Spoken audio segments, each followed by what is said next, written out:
Well, Lord, it really is a mystery how you use us and then a long line of ancestors going back to the first man and woman to produce the creatures that you want to live with you forever, to whom you've given a such a nature that it was possible for the Son of God, the Word who was with God and was God, to actually become flesh and dwell among us. And that affinity between who we are right now and who you are in the mystery of your being is what's been revealed to us in this book of John's. Thank you for bringing it into being as well. And in it we understand more of what you are, Lord God, by seeing you present in Jesus, the Son of God and the Son of Man. Help us to understand him even better still. Amen. Amen. And I meant to pray for our children that you've given us, and to recognise, Lord, that they are ours only as sort of the means, and that really they're all part of your eternal will. They were before the world was created, in your mind and in your purposes. So we pray for each one of them, the Frost kids and the Macintosh kids and grandkids, that you will work your will in them and bring them to the faith that gives them eternal life with us. We ask for this, Father, through Jesus. And thank you again for the women that you gave us to share life with in this process of producing creatures made in your image for you. Amen. There you go. Didn't mean to pray, but just seemed right. I've been with this last lockdown. I've been thinking a bit about. I'm probably thinking about joy, because that's what you've been challenging me to think about. But also, I think sort of this is linked, but trying to be more proactive. So even though we're in lockdown and there's limitations around what we can do, to try to do things that are creative with the family, and you're allowed to go for walks with people. So I've been for about 4 different walks with people this week to try and keep connecting, because I feel like in past lockdowns it's been like a license just to be a bit self-focused and just do whatever I want, and a lot of that just falls into just being entertained, just watching movies or whatever, and not really being productive. So it's been quite good. Yeah. And I think that's for me. I think probably exercising the gifts that God's given me is a path towards having joy as well. So I remember years ago, must have been in pastoral care, I think, you said there's 2 things that people need. One is to know that they're loved. No, the 2 questions people ask of themselves is, am I loved and am I able? So we've got to know that we're loved, and then we've also got to know what it is that we can contribute to the world. So, yeah, it's been really good. And to trust that God doesn't want more from us than what we can give. Yeah. Something freeing in that the really important thing is just to find out what God wants and to bring yourself in harmony with it. Yeah. It's interesting you should say that this week or last week. Anyway, recently I have started using in my prayers in the morning something I found in Psalm 90, Prayer of Moses, and it goes, Lord, you've been our dwelling place in all generations. Before the mountains were born, or you brought forth the earth and the world, from everlasting to everlasting, you are God. awaken me in the morning with your unfailing love, so that I might sing for joy and be glad all my days. It's a little bit of difficulty there because I can't sing, but sort of in my heart I can.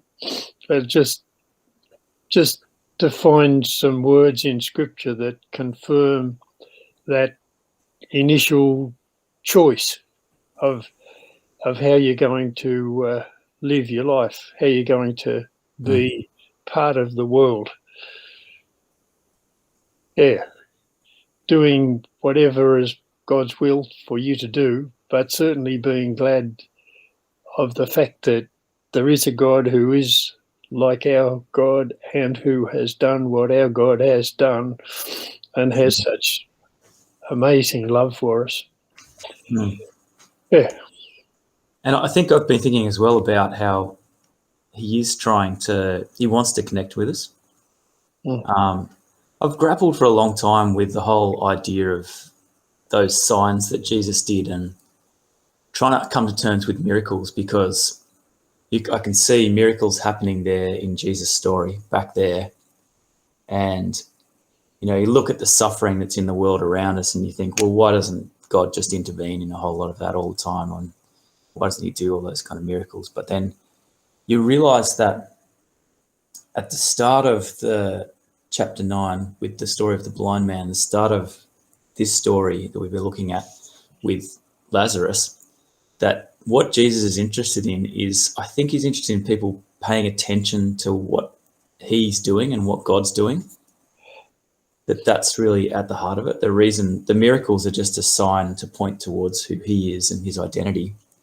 And it's not, and I think even today that's the same kind of thing, that you pray that someone would be healed, but there's something bigger going on than them just being healed. It's that through the healing and through the miracle that God might do, that people actually might see the glory of God at work. And that's the thing that's the most important.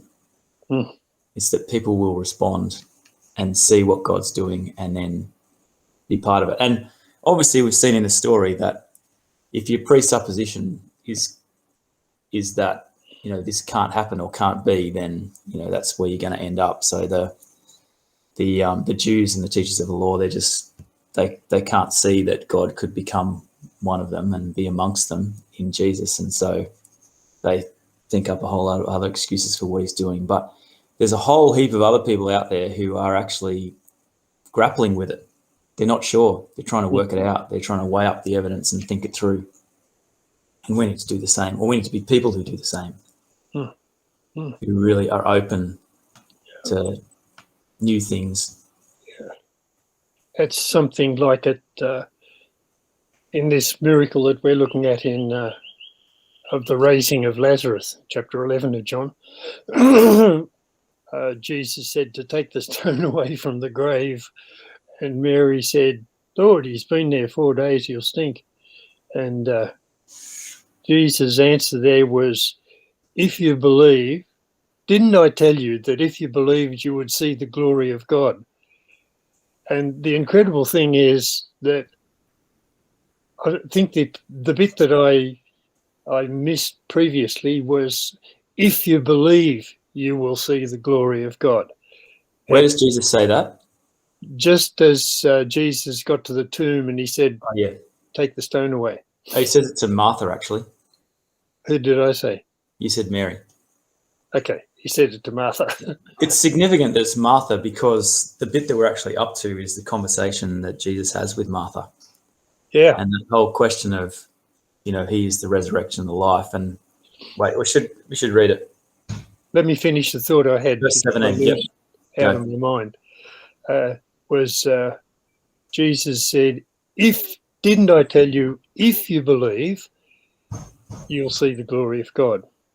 And there are a lot of the Pharisees who actually saw it and then went off and reported it, and part of the Sanhedrin planning to kill him.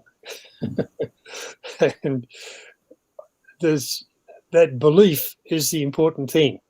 If you believe you see the glory of God, if you don't believe, then you see something that you can't understand, Yeah. but you interpret it in terms of what's a threat in your life, and you go about trying to get rid of the evidence. I think that's so Yep. so true. Like, you look out right now, I'm looking through the window and I'm seeing a funny tree that gives its flowers, and they stay there for a few weeks, and then after that the leaves come out. A deciduous tree, it must be Chinese or something. And just looking at it right now, I believe, and so I see the glory of God in it, Yeah. that he does things one way and then the opposite way, and every way that he does it is showing his power and his majesty, and I can see his glory in it. But a lot of people don't see that sort of thing around them at the present time. You don't need something big like a resurrection from the dead. If you believe, you'll see the glory of God everywhere. Yeah. Sorry, I just had that on my mind. Yeah, but there's a picture like that in that Narnia story in The Last of Them, The Last Battle, and all of the people are going into is it like some kind of shed? Stable. Is it a stable? They all get thrown into this stable, and when the kids get thrown in there, they realise that they're actually entering into Narnia, and it's amazing and it's beautiful. But when the dwarf gets thrown in there, who doesn't believe, he just sees darkness and he goes and hides in the corner. And then when someone else gets thrown in there, they see the demon coming to get them. So yeah, it's yeah, that's a good picture of it.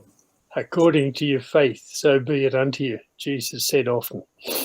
Yep.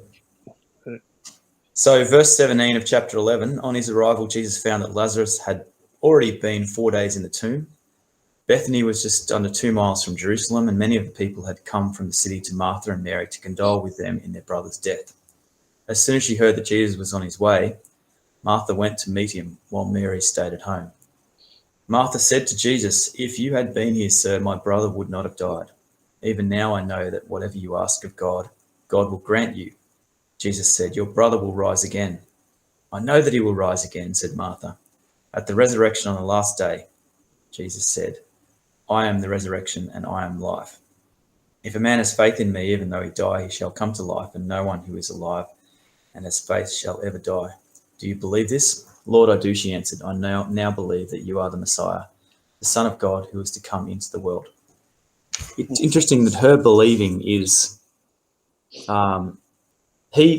doesn't seem to realize that he's talking about right here and now, that I am the resurrection and the life, and that I am here and I'm here right now, not just the resurrection of the dead that we wait for in the future.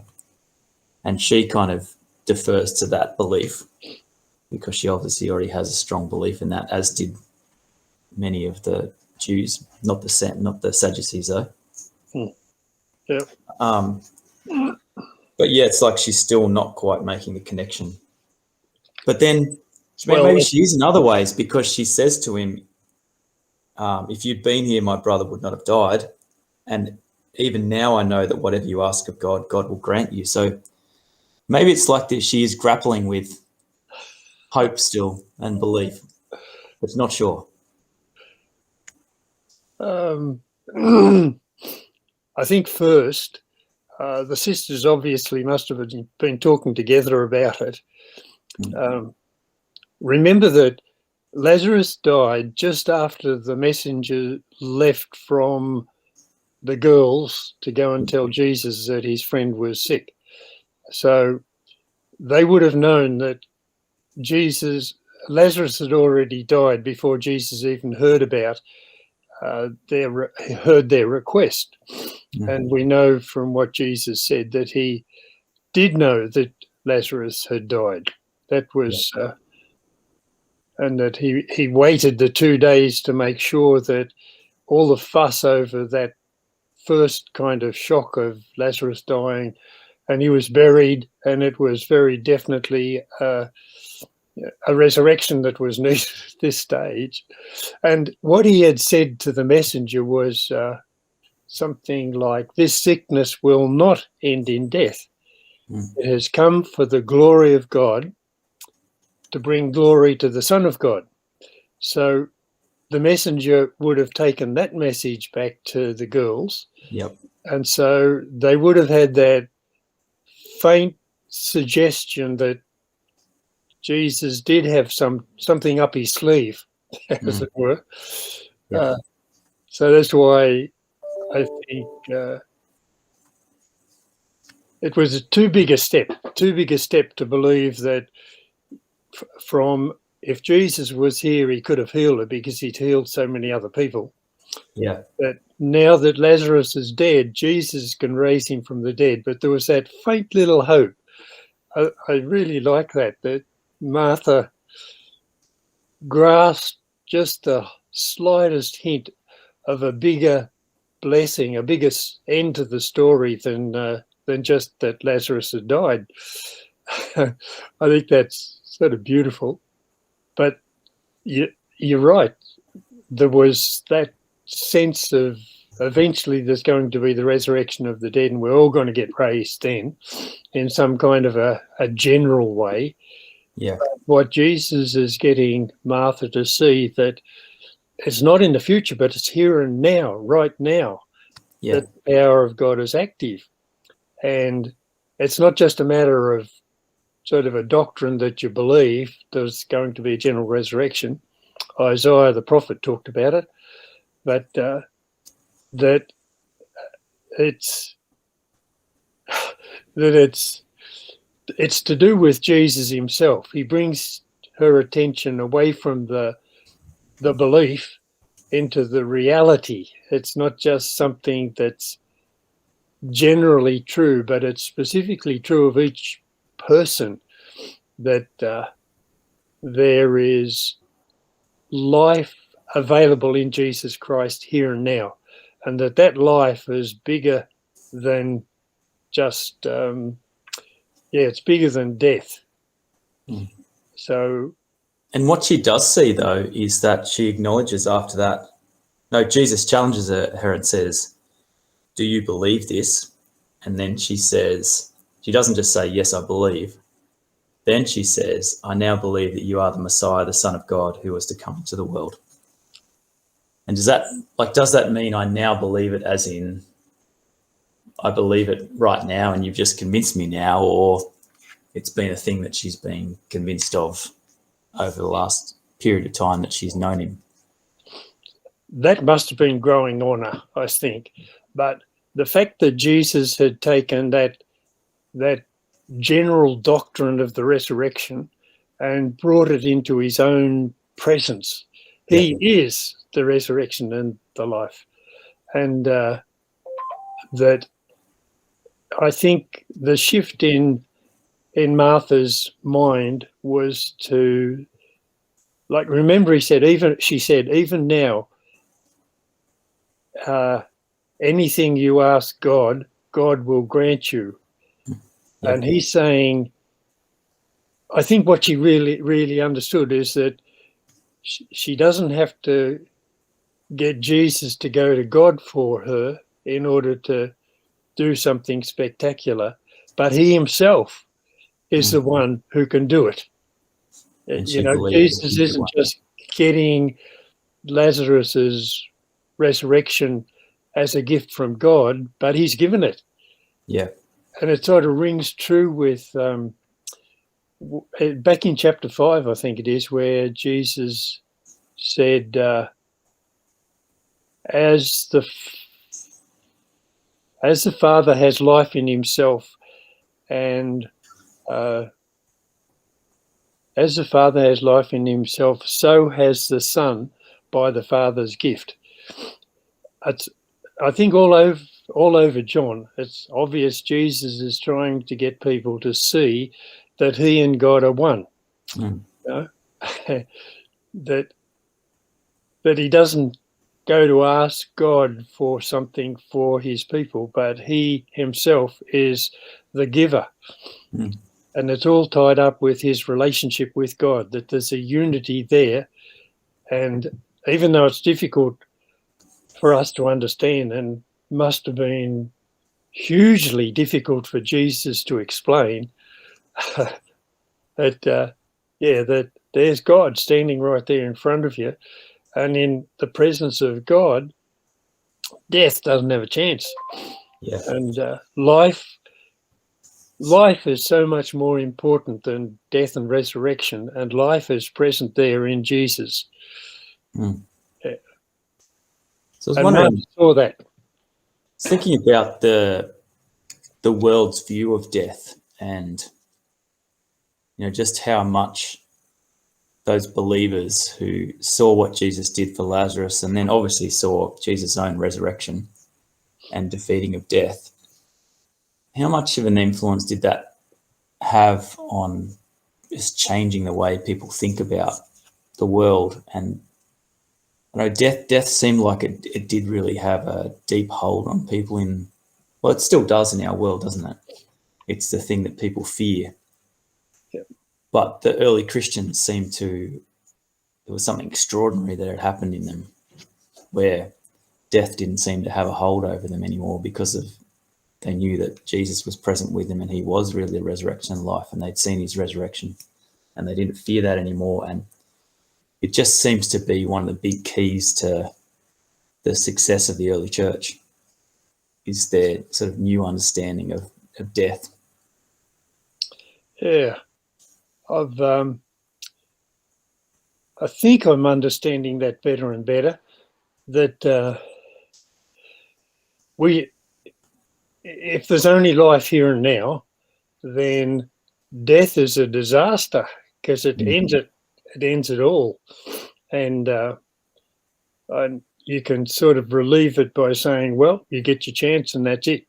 And after death, there's nothing to worry about, because you aren't anymore. You don't exist. Mm. But I think the fear of death isn't so much just a disappointment that you have to go away and leave it all behind. The fear of death is that you're not sure what happens there after that. Yeah. Deep within us, there's this realization that we are unique. We're not just like an animal that dies, but we're a spirit that has a bigger presence in the world than just this physical, biological presence. And it's the fear of what happens to that bigger presence that we know each one of us has that scares the pants off us about death. And that's why you had all these beliefs sort of grow up that are similar to Christianity, saying that you can do something here and now that's going to guarantee your presence hereafter. And I often think, that the boast of the Islamic terrorists and the jihadists and Islam in general is that after you die, particularly if you die as one of the martyrs, you go off and you get 72 brides, especially yours, who look after your every whim. But it's a very, very physical continuation of this world that you enjoy there. You enjoy sex and you enjoy feasting and you enjoy the luxuries that you don't get down here if you're not very, very wealthy. And I think what the shift that has to happen for us as Christians, and it's happening more and more for me, I think, as I get older, is that it's not so much surviving death that is the thing, but that it's a hugely bigger reality than what this world is. I think there was Edward the Confessor is supposed to have said something as he was dying: "Weep not, for I do not die, but I shall live. And as I leave the world of the dying, I shall see the blessings of the Lord in the land of the living." Just that grasping the fact that God's purposes are so much bigger than just this beginning here, as a sort of melding together our lives in marriage and reproduction and bringing to birth new human beings, that's all just part of the process to provide a population for such a bigger reality. And, that's pretty exciting when you get that view of things. Death becomes, I think the last thing I'm going to do when I die, if there's anyone there to hear, I'll just say, look, tell everyone I'm sorry for the mess I've left behind.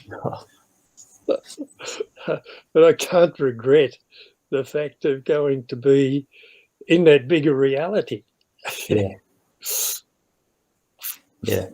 And I think that's what Martha grasped, that when Jesus said, I am the resurrection and the life, that she saw, and that's why she saw in her limited way, I now believe that you are the Messiah, the Son of God, who was to come into the world.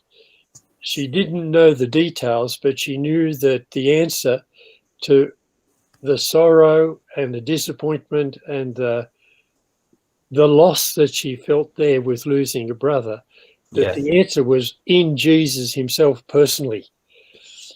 And that was her faith. That was her stand. And it satisfied her. And I mean, that's the message that John has been trying to get across in this whole gospel, isn't it? Exactly. That this whole thing is tied up with the identity of who Jesus is. Exactly. And we're seeing examples of people not responding to that and failing to grasp it. And we're seeing examples of people who do grasp it. And this is just another really beautiful example. So, we're right to move on.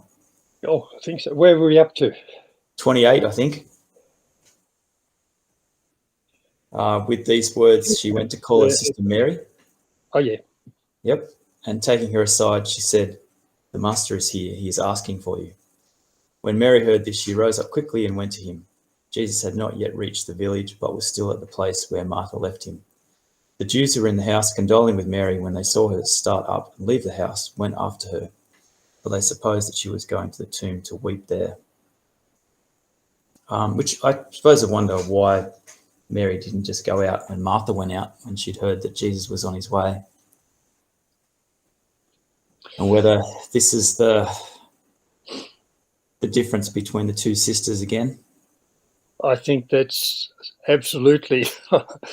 I know this is a pretty crude and could be a toxic masculine way of thinking about it, but it went into my mind, would you be rather be married to a woman like Martha or a woman like Mary? And I think Mary is just, I get the picture of some kind of a little bit bit of a whinger. That's too hard, but sort of sensitive and emotional and depressive. Whereas Martha is like, Mary was probably sitting in the corner somewhere or other, being sorry and partly sorry for herself. And Martha, meanwhile, was up sweeping the house, getting food for the visitors that came, probably was outside looking after the garden or something rather. She was sort of active and doing and keeping herself occupied. And it seems to me just a messenger would have come, one of the neighbours, and said, Jesus is on his way. And Martha, without even thinking about, telling Mary, just went out to meet him like you would. Yeah. And then, whereas you think Mary might have been a bit upset with Jesus.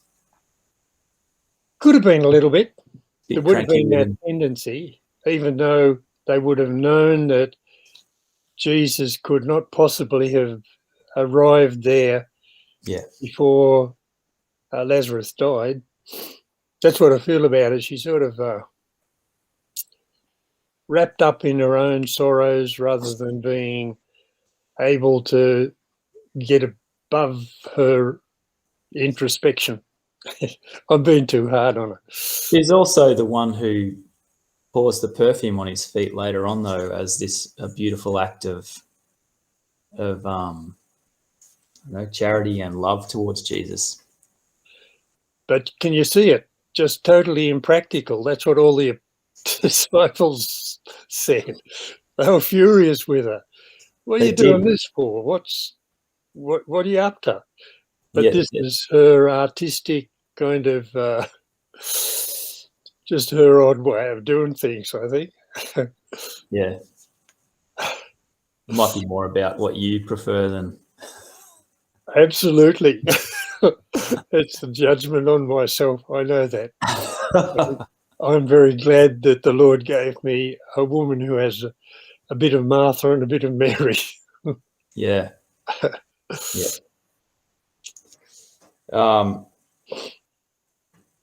So I can't remember where we're up to now. Oh, just that. Oh, yeah, Mary didn't come out to start off with. Yeah. And the interesting thing is that it mentions in that passage that you just read that besides the other people who had come to comfort the two girls about the death of Lazarus, there were some Jews. And when John talks about the Jews, he's talking about the antagonists, the people who, amongst the Jewish leaders, mostly Pharisees, who just could not accept the things that Jesus was saying. Yeah. The last thing we knew about the Jews was that they were taking up stones again to stone him. And Jesus' answer to them was, I've done many good deeds in my Father's name. For which of these do you stone me? And they said, we're not going to stone you for any good deed, but for your blasphemy. You, a man, claiming to be God. Yeah. And he said to them, look, if I'm not doing what God would do, then don't believe me. But if I am, then at least believe the things that I do, if you don't believe what I say, so that you may come to realize and to know that God is in me and I am in God. Yeah, that the Father is in me and I am in the Father. And they tried to stone him again. Yeah. And it's these people who turn up somehow or other, I imagine sincerely, to be with the women, although what the girls had said in the message that they sent to Jesus was, your friend is sick. And so it wasn't just, they were familiar, the family with Jesus, and maybe the Jews were sent along, to see, he'd gone across the Jordan into the next territory, next state, and so he was out of their jurisdiction, but maybe they were sort of spies sent out to see whether Jesus had sneaked back somehow or other. Yeah. I don't know. But there's certainly people there who did not like Jesus, and they're going out with Mary to weep at the tomb. I think we've probably been going for about 40 minutes, so maybe we better wrap it up before we start this next section. Okay. All right. Yeah. So can't really think how to sum all that up today. I think it's all summed up in that. Well, there are two claims, really, two things. First of all, Jesus' claim, I am the resurrection and I am life. Yep. And then Martha's response. Yeah. You are the Son of God. It's interesting that she says Son of God and Messiah who was coming to the world. Yeah. Because Son of God was that was a big one, wasn't it? Not many people were saying that. Well, there's two levels that you can think of that too. The Son of God was what they used to call the kings of Israel. They were anointed as sons of God, the supreme authority amongst the people. But Jesus used it in a deeper way, of course. And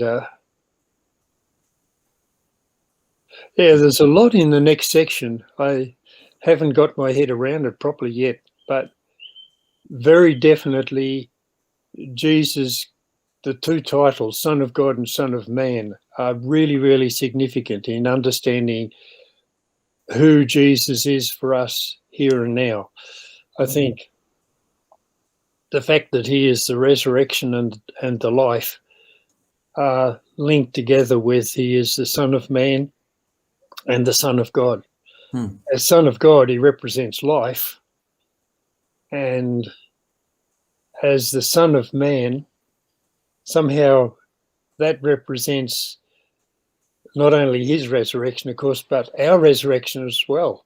The only way that we can have life now is by sharing in the resurrection of the Son of Man. Anyway, and that's I suppose that's a completion of the story from the garden, and a question that was probably left in the story of the garden.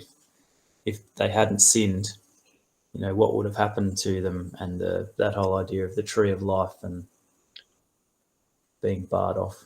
Yeah. Anyway, that's a whole other discussion. Okay. It is exciting. It's good.